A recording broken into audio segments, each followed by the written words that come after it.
নমস্কার, আমি পাপিয়া এবং আমার চ্যানেলে আসার জন্য সবাইকে স্বাগত জানাই। তো আজকে একটা কথা বলতে চাই। আমার চ্যানেলে এর আগের ভিডিওগুলো আমি হিন্দি ভাষায় ছাড়ছি, তো তার জন্য অনেকেরই সমস্যা হয়েছে। আর আমিও ততটা হিন্দি ভালো বলতে পারি না, তবুও চেষ্টা করছি, যতটা পারি বলার চেষ্টা করেছি। তো এবার থেকে ঠিক করেছি যে বাংলা এবং হিন্দি ভাষা দুটো ভাষাতেই আমি ভিডিও ছাড়বো, যাতে যাদের সমস্যা হয়েছে তাদের যেন সমস্যা না হয়, তো সবাই ভালোভাবে যেন বুঝতে পারে। তো যাই হোক, বেশি কথা না বলে আজকের ভিডিওটা শুরু করি। তো আজকে আমি যে বিষয়টা নিয়ে আলোচনা করব সেটি হলো ডেঙ্গু। তো ডেঙ্গু জিনিসটা কি?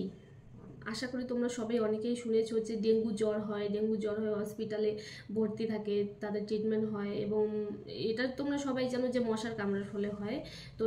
তো সেটা আমরা কিভাবে, তার লক্ষণগুলো কি এবং সেটা আমরা কিভাবে প্রতিরোধ করব, তার জন্য আমরা কি কি ব্যবস্থা নেব, তো সেই সব বিষয়ে আজকে আমি আলোচনা করব।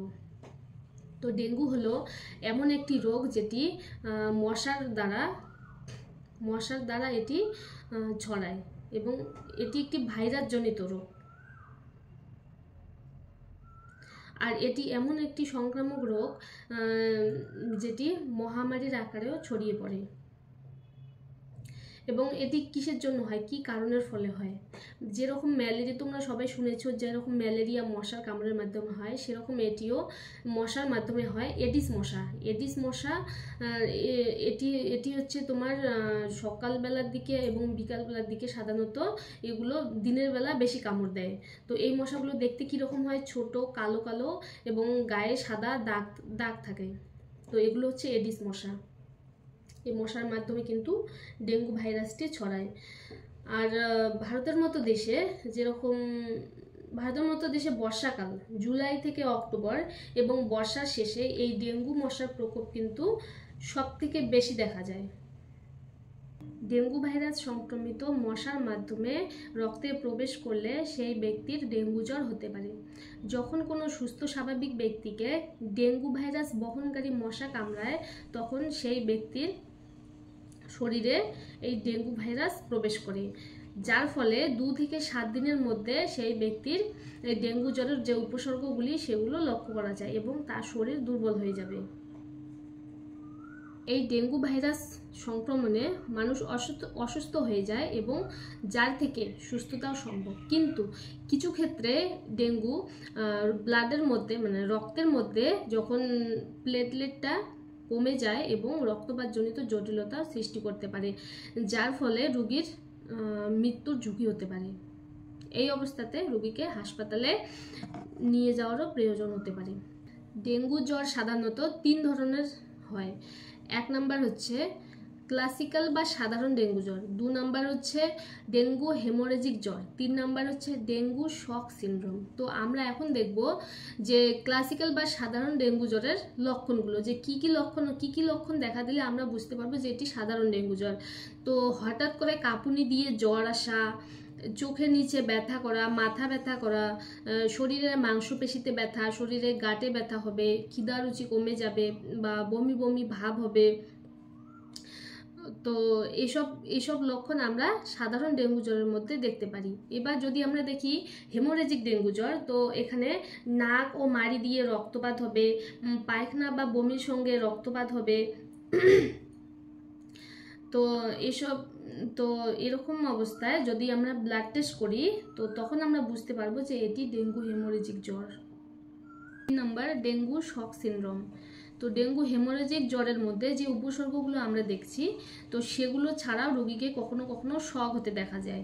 এর কারণ 1 নম্বর, রোগী অত্যন্ত অস্থির হয়ে যায় এবং তার শরীর অত্যন্ত ঠান্ডা এবং শীতল হতে দেখা যায়। যদিও তার শরীরের মধ্যে তাপমাত্রা থাকে, তবুও তার শরীর অত্যন্ত শীতল থাকে বা ঠান্ডা থাকে। এবার 2 নম্বর হচ্ছে রোগীকে কখনো কখনো অজ্ঞান হতে দেখা যায়। 3 নম্বর হচ্ছে রোগীর যদি নাড়ি স্পন্দন পরীক্ষা করা হয়, তবে তার নাড়ি অত্যন্ত দুর্বল এবং দ্রুত হতে দেখা যায় এবং শরীরের মধ্যে রক্তচাপও অনেক কম থাকে।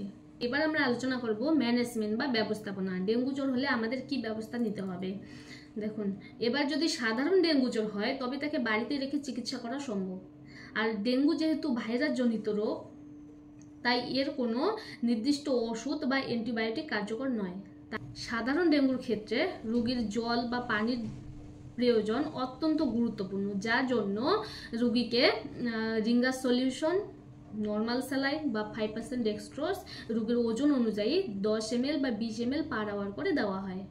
অ্যাসপিরিন ও নন স্টেরয়েড জাতীয় ব্যথানাশক ওষুধ রোগীকে না দেওয়াই ভালো, কারণ এতে রক্তপাতের ঝুঁকি বাড়ে এবং রোগীর যদি মাথা ব্যথা হয় বা পেট ব্যথা হয় বা শরীর ব্যথা হয় এর জন্য প্যারাসিটামল দেওয়া হয়। এবার আলোচনা করব ডেঙ্গুকে আমরা কিভাবে প্রতিরোধ করব। যদি প্রতিরোধমূলক আমরা ব্যবস্থা নেই তাহলে ডেঙ্গুকে প্রতিরোধ করা সম্ভব এবং এর সংক্রমণের হাত থেকেও রক্ষা পাওয়া সম্ভব।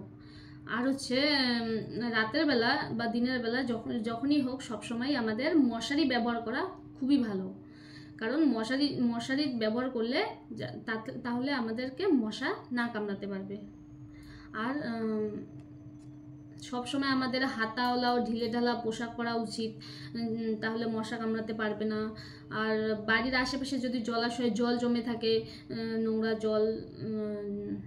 আবর্জনা জমে থাকে, তাহলে আমাদের পৌরসভায় খবর দেওয়া উচিত সেগুলো জঞ্জাল বা নোংরা পরিষ্কার করতে, যাতে সেখানে মশা বংশ বিস্তার করতে না পারে।